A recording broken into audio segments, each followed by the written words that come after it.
Bonjour et bienvenue dans le Fil d'actu, l'émission qui donne du sens à l'information. Quand on est président de la République, il y a des sujets sur lesquels il faut savoir prendre des décisions. Cette semaine, Emmanuel Macron visitait l'usine Framatome du Creusot, en Saône-et-Loire, spécialisée dans la construction de pièces de réacteurs nucléaires. À cette occasion, on nous promettait des annonces concernant l'avenir de notre modèle énergétique, et notamment du nucléaire français. Alors pourquoi ces questions sont-elles particulièrement importantes? Emmanuel Macron a-t-il répondu aux attentes de ceux qui espéraient des décisions fortes sur ces questions? Après plusieurs années de tergiversation, la France se doterait-elle enfin d'une politique énergétique audacieuse? C'est ce que nous allons voir ensemble tout de suite dans cette vidéo.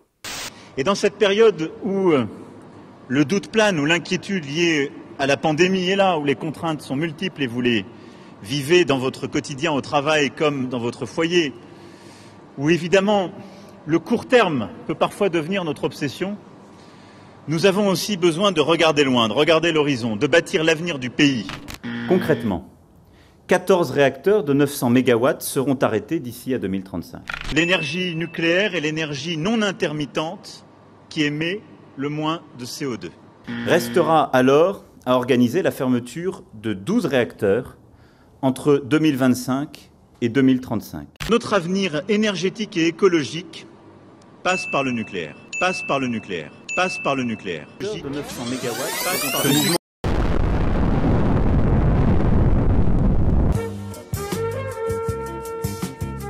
Un exercice d'équilibriste, où, à vouloir satisfaire tout le monde, on réussit l'exploit de ne rien décider, tout en disant tout et son contraire.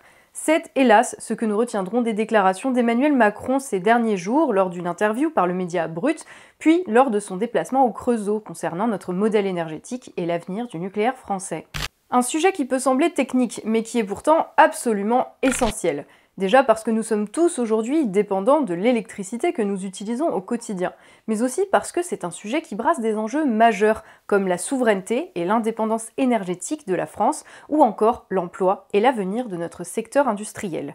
Surtout, alors que d'aucuns accusent Emmanuel Macron de renier ses engagements sur le climat et les thématiques environnementales, c'est peu dire que ses déclarations sur le sujet étaient importantes, tant cette question est aujourd'hui liée à celle de notre modèle énergétique. On ne va pas se mentir, alors que la lutte pour la réduction des émissions de gaz à effet de serre est aujourd'hui sur les lèvres de tous les hommes politiques, l'énergie nucléaire constitue sur cette question un atout majeur, et ce, pour une raison simple. C'est que, contrairement à une idée encore trop répandue aujourd'hui, le nucléaire constitue une des sources d'électricité parmi les moins émettrices de dioxyde de carbone, le CO2, et de gaz à effet de serre en général. Une affirmation qui ne vient pas des méchants lobbies du nucléaire, mais bien des rapports du GIEC, ce groupe d'experts internationaux sur le climat, cité en référence par les écologistes du monde entier. Elle fait partie des options dites bas carbone, au même titre que les énergies renouvelables. C'est-à-dire qu'elle émet très peu de CO2 par rapport au charbon, au gaz et au pétrole. Entre quelques grammes et quelques dizaines de grammes de CO2 par kilowattheure produit, alors que les centrales à charbon, gaz ou fioul, elles, ce sont des centaines de grammes de CO2 par kilowattheure produit.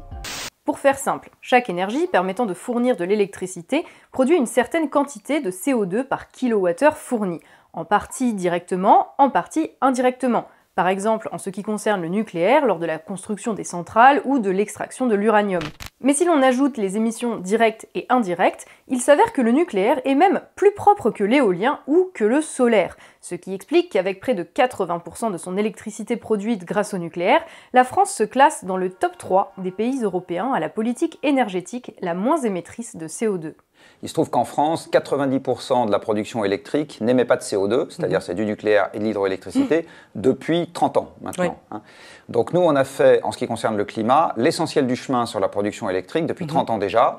Et c'est très particulier par rapport au reste du monde, c'est-à-dire que dans le monde, l'électricité est de fait un important facteur d'émissions de CO2. On a quelques pays qui nous ressemblent un peu, avec des proportions de nucléaire et d'hydroélectricité qui sont variables. La Suède, par exemple. La Norvège, c'est que de l'hydroélectricité, pas de nucléaire. La Suisse, le Brésil. Voilà, tous ces pays ont essentiellement des barrages et ou du nucléaire. Par contre, si on regarde dans le monde dans son ensemble, la production électrique est faite avant tout avec du charbon, 40% de l'électricité mondiale, puis du gaz, 25% de l'électricité mondiale, ce qui fait de la production électrique le premier poste d'émissions de gaz à effet de serre dans toutes les activités humaines dans le monde. Et pour s'en convaincre, il suffit de regarder les chiffres de l'intensité carbone de l'électricité consommée par chaque pays, disponible en temps réel, notamment sur le site Electricity Map.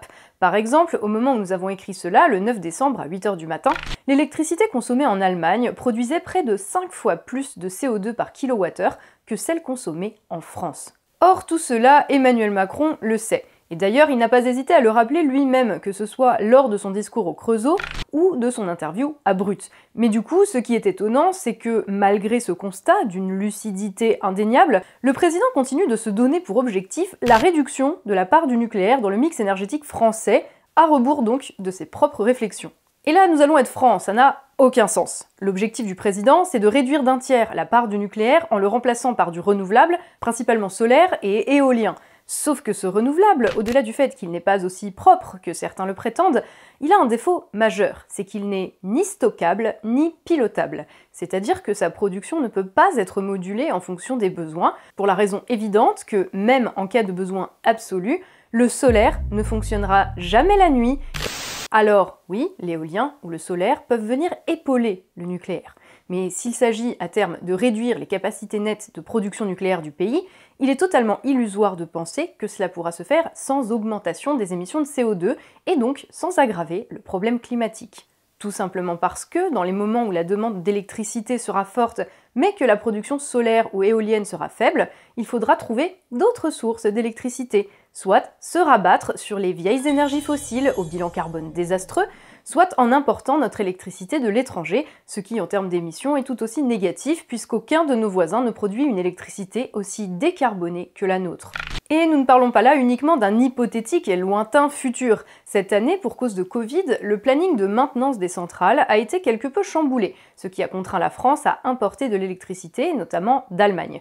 De l'électricité bien moins propre que celle produite sur notre territoire. Une situation assez ironique quand on sait que quelques mois avant, Emmanuel Macron fermait la centrale de Fessenheim en Alsace, pourtant jugée particulièrement fiable par l'Agence de sécurité du nucléaire, amputant ainsi le pays d'une part de sa capacité de production. Une décision prise à l'époque au nom de l'écologie et qui, comme on pouvait s'y attendre, a eu l'effet inverse de celui annoncé. La centrale nucléaire de Fessenheim est définitivement débranchée. C'est définitivement une journée historique pour l'écolo. Plus le nucléaire ou le fossile? Le charbon, par exemple? Dites-moi la réponse. Vous ne pouvez pas comparer deux choses qui ne sont pas comparables. Dès lors, pourquoi un tel choix ? Y aurait-il une nécessité impérieuse de diversifier son mix énergétique pour ne pas dépendre d'une seule source d'électricité, comme Emmanuel Macron l'affirme ? Non. Dans ce domaine, la diversité n'est pas une fin en soi, et elle n'est rendue nécessaire par aucune contrainte technique ni scientifique. Personne ne viendrait reprocher à la Norvège de ne dépendre que de l'hydraulique. Bien sûr, on peut regretter que notre production nucléaire dépende de nos importations d'uranium. Sauf que, de fait, tout autre mix énergétique nous ferait dépendre au moins autant d'importations d'autres ressources naturelles, et que l'uranium présente l'avantage d'être présent en quantité dans de nombreuses régions du monde et de ne représenter qu'une part infime des coûts de la filière. Dès lors, si le choix incohérent d'Emmanuel Macron ne peut s'expliquer par aucune raison objective et rationnelle, la raison qui reste ne peut être que le calcul politicien. On le sait, même si c'est en train de changer, le nucléaire a mauvaise presse. Dès lors, il est tentant pour un homme politique, à l'approche d'échéances électorales importantes, de tenter de séduire par un discours ambigu et de ne pas s'aliéner une partie de son électorat par des décisions trop tranchées.